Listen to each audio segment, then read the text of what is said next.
I had someone, and I don't usually, well, I kind of do. Someone messaged me in my personal name on Facebook and put an anonymous thing for the podcast or group. One, I don't respond to anyone in that chat unless I'm interested. Nah, joke. I've just got a blanket rule. I've keep work stuff separate from my Glen James inbox. And I'm like, I will talk about this because I think it's, I don't know, there's a bit to it. Do you want to read that from Anonymous? Yeah. You're a better reader than I am. Large lump sums, in this case, a legal abuse compensation payout, but could easily also apply to inheritance or lotto win. There are often stories of lotto winners blowing through money in a year or a few, inheritance hard-earned by a loved one whittled away quickly. I have a friend who might soon get a large compensation sum from a court case involving several types of abuse that happened under the care of an organisation. As a result, she has significant trauma, including resulting in addictions and a low-level acquired brain injury. Yikes. What general advice can you give about what options people in this situation might have to be supported to manage money? Obviously a financial advisor, but also consider parking some of the funds in an ETF, some to get a small unit, some in a trust that gives out a small amount each week as a pay. Can a trusted friend or family member help manage the funds? And how can I help so she's protected from people taking advantage of her? What kind of impact might a large sum payout have on her disability payments? Look, a lot there. Basically, I wrote down what is large. Okay, so in somebody's world, $50,000 this hat is large. Sometimes $50,000 is a large payment. It could be $500,000. It could be $1 million. So I think that needs to be considered there. My next kind of comments would be there's addiction issues and a low-level acquired brain injury. The question needs to be, is this person able to act on their own? Yeah. Or do they need some type of power of attorney? Now, you could go to a solicitor, but generally speaking, and this is state-based stuff, if somebody loses what's the definition? The ability to make their own decisions? Yeah. Oh, yeah. It's like that Latin compos mentis. Yes. So if somebody is not, compos mentis, usually a state-based trustee would step in and manage that. So if the person is of sound mind and can make their own decisions, you need to go to a solicitor with that person. And one, does the person want help? That's also a big thing, right? Yeah. Does the person want help? And maybe they've asked this friend. So then if the person is of sound mind and all that, they might be like, look, I can't trust myself.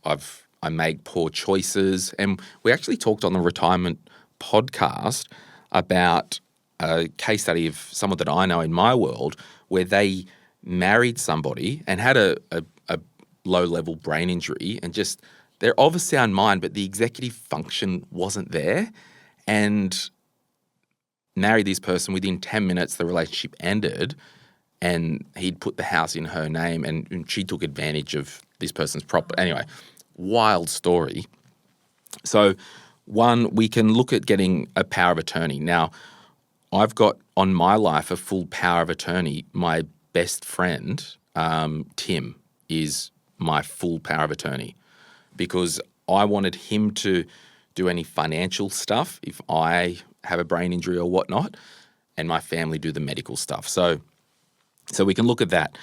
The state-based trustee services, I had a client once who she moved into a nursing home. The sole son wasn't power of attorney, but he was the contact or the manager, quote unquote, and everything had to be run by the trustee's office. It just becomes a mess. So that's what you've got to work out there. probably before a financial advisor, I would Yeah. think. So it's a thing with a solicitor as your first port of call. Go and see a solicitor with your friend because – and that's really valid. Like and the example that I used with a friend's dad who got taken advantage of, it's funny, you can't legislate out in terms of the law stupidity. Like as much as you'd have rules and all that, people make dumb decisions. Yeah. Whether it's a brain injury or it's really hard to stop people making dumb decisions if they're of sound mind. So the question is, when this person might be like, I can't trust myself, I want somebody to manage that, okay? That's number one. I'm probably then going, when the questioner said, but also consider parking some of the funds in an ETF. I don't think we park money in investments. We park money in bank accounts. We invest money in investments because the word park means I've come in, going to go in, do some shopping, come back out and leave the park, right? Or some to get a small unit. When we look at general life vibe, and I don't think this person, from what I'm reading, is significantly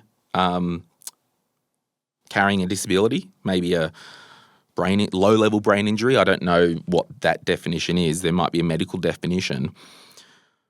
I think the best thing that any human can do is have a house that they own because it just provides so much certainty. So I'd be like, well, if there's enough money to buy a unit outright, go for it. Vanilla, and if there needs to be a small mortgage on there. Actually, there's a question for you, Rach.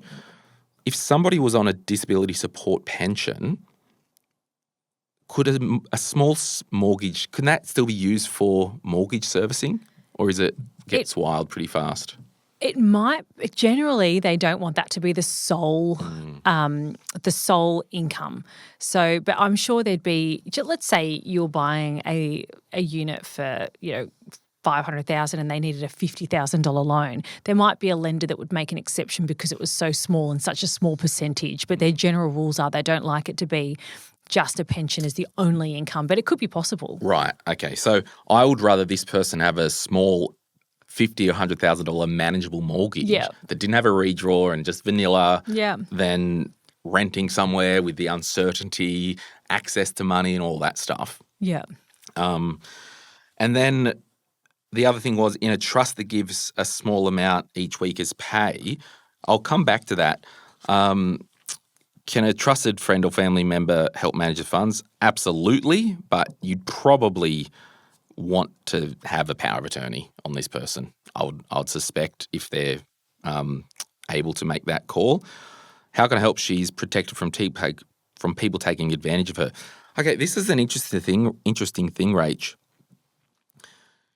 If someone was of sound mind, we can still get taken advantage of. That speaks to having good friends and people in your life that you can bounce things off. Yeah. So it could be like, hey, I've just started seeing this person. Here's the vibe. What do you think? Or this person's asked me to, and the second half of this episode, it was just actually a coincidence. When I was planning, we're going to talk about scams. It's like, hey, do you think this is a thing? It's all about having, and it's not always possible to have good people in our world. That's right.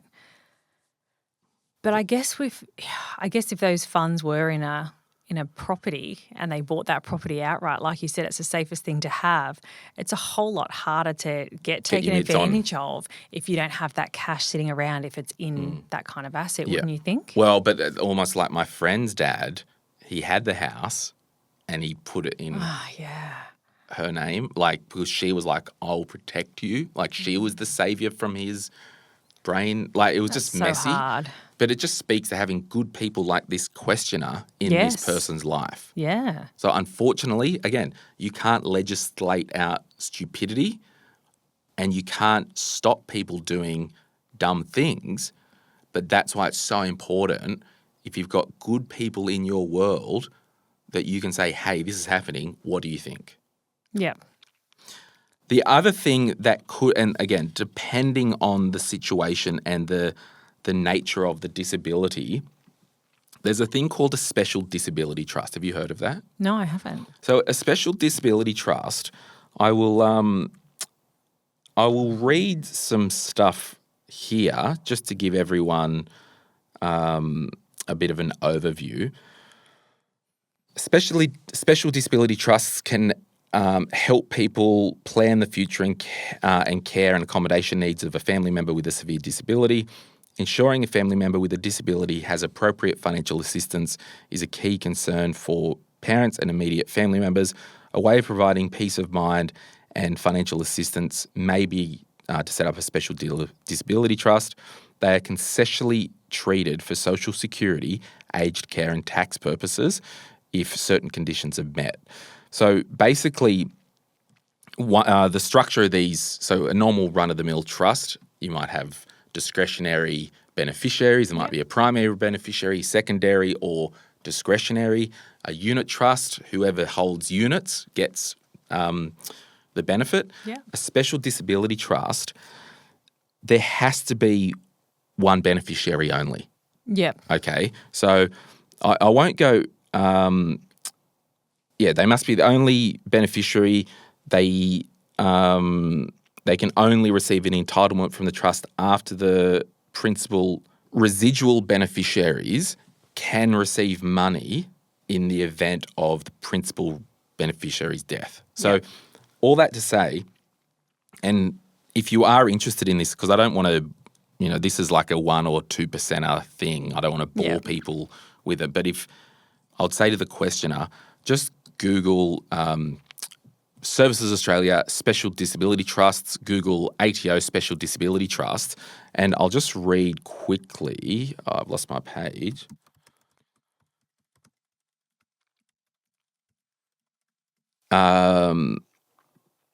There are some. Either way, here we go. There's 3 definitions with Services Australia of like the criteria to have the assets concessionally looked at by Centrelink and the tax office. A person who has reached 16 years of age and all of the following apply, whose level of impairment would qualify for a person for the disability support pension, or who is already receiving a DVA pension, who has a disability that would, if the person had a sole carer, qualify for the carer payment. Now, this person said they're on disability payments. Yeah. So they do tick the box.